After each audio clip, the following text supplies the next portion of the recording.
नमस्कार दोस्तों, आईआईटी कानपुर ने defence manufacturing and cutting edge technology में एक बड़ी अचीवमेंट हासिल की है। रिसेंटली आईआईटी कानपुर ने अनवील किया है एनालक्सस स्टील्थ टेक्नोलॉजी, जो हमारे आर्मी पर्सनल्स और आर्मी इक्विपमेंट्स को इनविजिबल बना देगी, लेकिन इनविजिबल बनाएगी टू द रेडार्स। जी हाँ, यहाँ पे मार्केट में खबरें हैं, आप देख पाओगे। IIT Kanpur unveils Analakshya stealth tech to make objects invisible to radar. और आईआईटी कानपुर ने अपनी वेबसाइट के माध्यम से भी इसके बारे में जानकारी दी। IIT Kanpur launches Analakshya meta material surface cloaking system, जो कि एक रिवोल्यूशनरी टेक्नोलॉजी है फॉर डिफेंस एप्लीकेशंस। 26 नवंबर 2024 को आईआईटी कानपुर ने अनाउंस किया एक pioneering advancement in the stealth technology with the launch of meta materials surface cloaking system, जिसका नाम है एनालक्सस, यानी कि एंटी टारगेट MSCS। तो इसे डेवलप किया गया है लीडिंग रिसर्चर्स की एक टीम ने। And this innovative system sets a new benchmark in the multispectral stealth capabilities, जो हमको ऑफर करता है एक transformative applications in the sectors like defence, national security and specialised industries, जैसे कि कम्युनिकेशन की बात कर सकते हैं या स्पेस सेक्टर। सो बेसिकली ये मेटा मटेरियल क्या है या एनालक्सस क्या है, what type of technology is this. तो देखिए, ये एक textile based broadband Meta material microwave absorber है। I repeat again, it is a textile based broadband Meta material microwave absorber. सबसे आसान भाषा में कहूं तो ये एक ऐसा कपड़ा है जो किसी भी रडार से आने वाली वेव्स को एब्जॉर्ब कर लेगा, जैसे कि like a perfect black body. चाहे आपका सिंथेटिक अपर्चर रडार हो या किसी भी टाइप का रडार हो, उससे आने वाले हर प्रकार की वेव्स को ये एक ह्यूज स्पेक्ट्रम में एब्जॉर्ब करने की क्षमता रखता है। तो ये बेसिकली एक टेक्सटाइल है जो ब्रॉडबैंड ह्यूज स्पेक्ट्रम में आने वाली वेव्स को, चाहे फिर माइक्रोवेव्स हो, लाइट हो या आपकी रेडियो वेव्स हो, उन सबको एब्जॉर्ब करने में सक्षम है। And it is A Meta material. अब आपको होगा कि मेटा मटेरियल क्या होता है। सो देखिए, बेसिकली मेटा मटेरियल एक टाइप का मटेरियल ही होता है जो आर्टिफिशियली डिजाइन किया जाता है। And it have a unique technology. इसके पास यूनिक टेक्नोलॉजी होती है, यूनिक प्रॉपर्टी होती है that are not found in nature, जो हमारे नेचर में नहीं पाई जाती हैं। जैसे कि मेटा मटेरियल्स की हम बात करें तो it can be used to control and manipulating light, sound and other physical phenomena। चाहे लाइट हो, साउंड हो या कोई अदर टाइप का फिजिकल फिनोमिना है, उसको मैनिपुलेट करने के लिए मेटा मटेरियल्स का इस्तेमाल किया जाता है। या कहें कि जो वेरियस हमारी एप्लीकेशंस हैं, वैरायटी ऑफ एप्लीकेशंस में इसका इस्तेमाल करते हैं, जैसे कि एंटीनाज में एब्जॉर्बर के रूप में या सुपर लेंसेज में क्लॉकिंग डिवाइस के रूप में यूज किया जाता है। रेडार क्रॉस सेक्शंस की बात कर सकते हैं, RCS जिसको हम कहते हैं। इसके अलावा सेस्मिक प्रोटेक्शन में भी मेटा मटेरियल्स का इस्तेमाल होता है।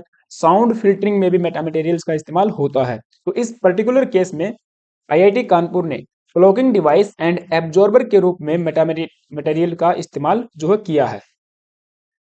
तो ये क्या करेगा, किसी भी रेडार से आने वाली माइक्रोवेव्स या अदर टाइप ऑफ वेव्स को एब्जॉर्ब कर लेगा। बेसिकली होता क्या है, यहाँ पे आप देख पाओगे ट्रांसमीटर है या कोई हमारा रेडार, आप इसको समझ सकते हो। तो रेडार क्या करेगा, वेव्स को इमिट करेगा और सामने यदि कोई टारगेट है, कोई भी ऑब्जेक्ट रखा हुआ है, तो उससे टकरा के वेव्स वापस आती हैं, रिफ्लेक्ट बैक होती हैं, रिफ्लेक्ट होकर वापस से रेडार को रिसीव होती हैं। और रिसीव करने के बाद यहाँ पे फिर टेक्नोलॉजी के माध्यम से काम चलता है, जैसे कि इमेज क्रिएट होगी या सामने जो भी ऑब्जेक्ट है उसकी प्रॉपर्टीज को ये बताएगा कि इतने साइज का ऑब्जेक्ट सामने है, वो कोई मिसाइल है या कोई जहाज है या अदर टाइप ऑफ ऑब्जेक्ट है।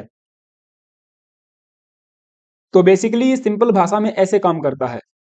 लेकिन अगर हमने यहाँ पे कुछ ऐसी टेक्नोलॉजी का इस्तेमाल कर लिया, कुछ ऐसे मेटा मटेरियल्स का इस्तेमाल कर लिया कि रडार से आने वाली वेव्स, जो इमिटेड वेव्स हैं, उनको हम लोग यहीं पे एब्जॉर्ब कर पा रहे हैं और जो वेव्स हैं रिफ्लेक्ट नहीं हो पाएंगी, तो रडार जो सामने रखा हुआ है वो रिसीव नहीं कर पाएगा। तो ऐसे में वो ना तो इमेज क्रिएट कर पाएगा, ना ही सामने ऑब्जेक्ट की प्रॉपर्टीज को बता पाएगा कि सामने कुछ है भी या फिर नहीं है। So this cutting edge system is designed to make objects almost invisible to radar. हम सामने रखे टारगेट को ऑलमोस्ट इनविजिबल कर रहे हैं, जो ऑफर करेगा एक significant advancement in the defence and national security. All right, it is a unique capability lies in its ability to absorb radar waves across a wide spectrum. तो ऐसा नहीं है कि स्मॉल वेव्स को ही ये एब्जॉर्ब करेगा. पहले क्योंकि क्या होता है, हमारे पास पहले से भी मेटा मटेरियल्स हैं. इस टेक्नोलॉजी पे हम कई सालों से काम कर रहे हैं. हमने पहले भी ऐसे मेटा मटेरियल्स को बनाया है, लेकिन बेसिकली उनके साथ प्रॉब्लम ये है कि वो एक तो मोटे बहुत हैं, ये कपड़ा बहुत मोटा होता था. दूसरा, उसको इस्तेमाल करना हमारे आर्मी पर्सनल्स के लिए आसान नहीं था. तीसरा, उसकी मैन्युफैक्चरिंग में बहुत बहुत ज्यादा खर्चा यहाँ पे आ रहा था, वो चीप नहीं था. तो और भी कई सारी प्रॉब्लम्स हम लोग फेस कर रहे थे, कि जैसे कि एक स्मॉल स्पेक्ट्रम की वेव्स को ही वो एब्जॉर्ब कर पा रहा था. लेकिन फिलहाल के लिए जो अनवील किया गया है मेटा मटेरियल एनालॉग्स है, ये बिल्कुल थिन है, बिल्कुल पतला है. इसकी मैन्युफैक्चरिंग में खर्चा बहुत कम आने वाला है, और इसके लिए हमने पार्टनर भी ढूंढ लिया है. इसके अलावा ये एक वाइड स्पेक्ट्रम की वेव्स को एब्जॉर्ब कर सकता है, और एक ह्यूज स्केल पे इसका हम लोग इस्तेमाल कर सकते हैं. ठीक है, चाहे आर्मी का हमारा मूवमेंट हो रहा हो, आर्मर्ड का मूवमेंट हो रहा हो, या कोई भी हमारा आर्मी का इंफ्रा है जो हमें दुश्मन के टारगेट से बचाना है, छिपाना है, उसके ऊपर भी इसका इस्तेमाल किया जा सकता है. अब चाहे फिर वो सिंथेटिक अपर्चर रडार ही क्यों ना हो. बेसिकली सिंथेटिक अपर्चर रडार्स की बात करें तो ये स्पेस बेस्ड होते हैं. आपको पता होगा, स्पेस में इनको डिप्लॉय किया जाता है, और स्पेस से फिर ये वेव्स को भेजते हैं, और इनकी मदद से हम लोग बिल्कुल एक परफेक्ट इमेज को क्रिएट कर सकते हैं. चाहे आर्मी का मूवमेंट हो रहा हो, चाहे फिर वो आर्मी का इंफ्रास्ट्रक्चर बनाया जा रहा हो. जैसे कि अब चाइना हमारे बॉर्डर के पास में line of control, I mean line of actual control के पास यदि चाइना कोई मैन्युफैक्चरिंग कर रहा है, तो हम लोग उसको इमेज के माध्यम से ही, सॉरी सैटेलाइट्स के माध्यम से ही पता लगाते हैं कि चाइना ने यहाँ पे कुछ बस्तियां बसाई हैं, या कोई इंफ्रास्ट्रक्चर क्रिएट किया है, कोई रोड बनाया है, कोई पुल ब्रिज वहां पे बना रहा है. वो सब सिंथेटिक टेम्परेचर रडार की हेल्प से ही बनाया जाता है. तो ऐसे केस में अगर हम ऐसे मटेरियल का इस्तेमाल कर रहे हैं जो सिंथेटिक अपर्चर रडार से आने वाली वेव्स को भी इनइफेक्टिव कर रहा है, तो आप सोच सकते हो ये कितनी बड़ी टेक्नोलॉजी हमने बना ली है. सो इसका मतलब ये हुआ कि हम लोग एक बेटर प्रोटेक्शन कर पाएंगे against the radar guided missiles. इस सिंथेटिक अपर्चर रडार्स से तो बचेंगे ही बचेंगे. जो रडार गाइडेड मिसाइल्स होती हैं, जो टारगेट पे जाकर हिट करती ही करती हैं, उनसे भी हम लोग प्रोटेक्ट कर पाएंगे हमारे आर्मी पर्सनल्स का भी, आर्मी इक्विपमेंट्स का भी, आर्मी इंफ्रा का भी, जो अगेन इन्हांस करेगा stealth capabilities for modern warfare. Basically क्योंकि जो फिलहाल का जो वारफेयर है ना, ये आमने सामने का नहीं होने वाला है, ये मॉडर्न वारफेयर है, ये टेक्नोलॉजी बेस्ड होगा. ऐसे में इंडिया को भी चाहिए ऐसी ऐसी new technology, cutting edge technology में महारत हासिल करना. नाउ इसके पीछे एक बड़ी बात और भी है, ये made in India success story को भी रिफ्लेक्ट करता है. This innovation reflect India's growing self reliance in the defence technology, because इसमें 90% जो मटेरियल्स हैं वो डोमेस्टिकली सोर्स्ड हैं. हम हमने इसके लिए कोई मटेरियल बाहर से नहीं मंगवाया है, डोमेस्टिकली ही उसको प्रिक्योर किया है. And after extensive testing from 2019 to 2024, 2019 से 24 के बीच में इस टेक्नोलॉजी के ऊपर एक्सटेंसिव टेस्ट हुए हैं, और हमने तब जाकर इस वाले टेक्नोलॉजी को आज के टाइम पे अनवील किया है. The technology proved effective in various operational conditions. हर प्रकार की ऑपरेशनल कंडीशंस में इसको हमने टेस्ट किया और इसको प्रूव किया कि हाँ ये इफेक्टिव है. So it has been licensed to meta Tattva system private limited. अब टेक्नोलॉजी बन चुकी है, इसको लार्ज स्केल पे हमें मैन्युफैक्चर करना है, तो उसके लिए एक पार्टनर यहाँ पे मिल चुका है, जो कि एक प्राइवेट लिमिटेड है, that is Tattva, meta Tattva system private limited. Basically इसका प्रोनाउंसिएशन क्या हो सकता है वो आप देख लेना. फॉर मैन्युफैक्चरिंग, अब ये इसका मैन्युफैक्चरिंग करेगा, and making a critical step towards its development by the Indian armed forces. Now इसका और क्या सिग्निफिकेंट हमारे लिए हो सकता है, बात करेंगे उसके ऊपर, लेकिन उससे पहले आप सभी से छोटी सी रिक्वेस्ट है गाइज, आप यदि चैनल पे नए आए हो तो प्लीज एक सब्सक्राइब करके जाना है, बेल आइकन प्रेस कर सकते हो। नाउ द सिग्निफिकेंस, पहला पॉइंट यहाँ पे बताया गया है कि ये स्ट्रेंथन करेगा इंडियाज ऑपरेशनल कैपेबिलिटीज, एंड इसके अलावा ये ऑफर करेगा एक significant strategic edge in maintaining national security. अब चूंकि खतरा अगर आप देखोगे तो चाइना की तरफ से हमको बहुत ज्यादा है, और चाइना भी आज के समय डिफेंस टेक्नोलॉजी में कटिंग एज टेक्नोलॉजी में एडवांसमेंट कर रहा है, एडवांस हो रहा है। ऐसे में एटलीस्ट हम उसके बराबर खड़े रहें या उससे ऊपर जाएं, इस फैक्टर को मेंटेन करके रखना पड़ेगा।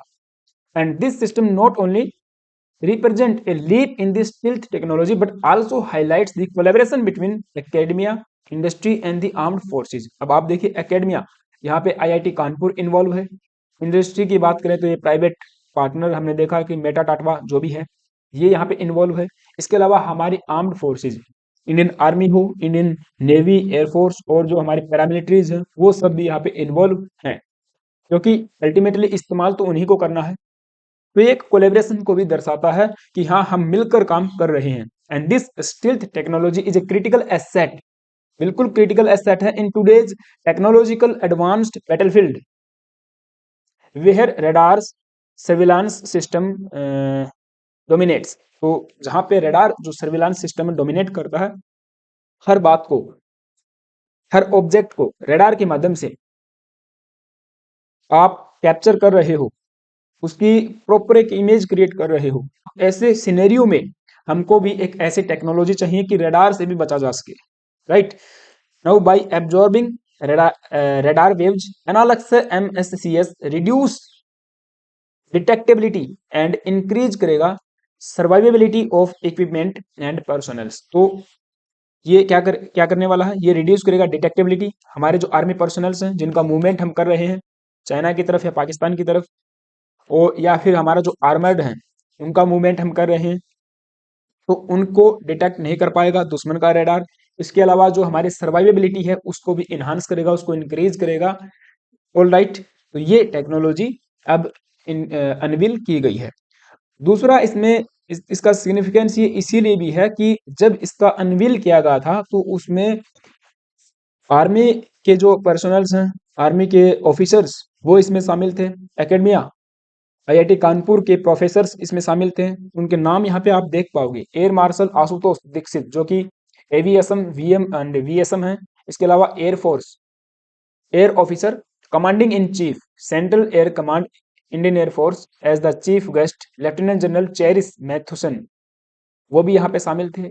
एयर मार्शल राजेश कुमार यहाँ पे शामिल थे जो कि गेस्ट ऑफ ऑनर के रूप में, और बाकी यहाँ पे जो प्रोफेसर्स वगैरह हैं वो भी यहाँ पे शामिल आप देख पाओगे।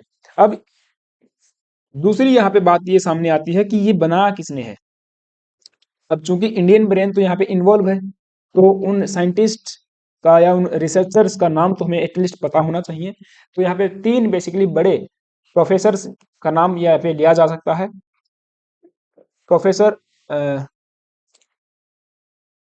अनंथा रामकृष्णा जो कि डिपार्टमेंट ऑफ फिजिक्स से आते हैं, यहाँ पे आप देख पाओगे। इसके अलावा professor Kumar Vaibhav Srivastava department of electrical engineering. इसके अलावा प्रोफेसर राम कुमार जो कि department of mechanical engineering IIT Kanpur से आते हैं, तीनों ही बेसिकली आईआईटी कानपुर से हैं। इसके अलावा इनकी जो टीम में इनके स्टूडेंट्स शामिल थे जो पीएचडी कर रहे हैं, कुछ पीएचडी स्कॉलर्स हैं, कुछ दूसरे स्टूडेंट्स हैं मैकेनिकल इंजीनियरिंग के या फिर इलेक्ट्रिकल इंजीनियरिंग के, तो वो स्टूडेंट्स भी यहाँ पे शामिल थे। इन सब ने मिलकर ये चीज अब डेवलप की है। तो ये लेक्चर कह सकते हैं या फिर एक सेशन था। आई होप कि आपको सारी बातें समझ में आई होंगी। आपका क्या ओपिनियन है मुझे कमेंट बॉक्स में जरूर बताना कि और किस टाइप की टेक्नोलॉजी हम लोग बना सकते हैं जो मॉडर्न वारफेयर में हमारे लिए अति से भी अति आवश्यक है। तो all right, thank you guys, have a nice day.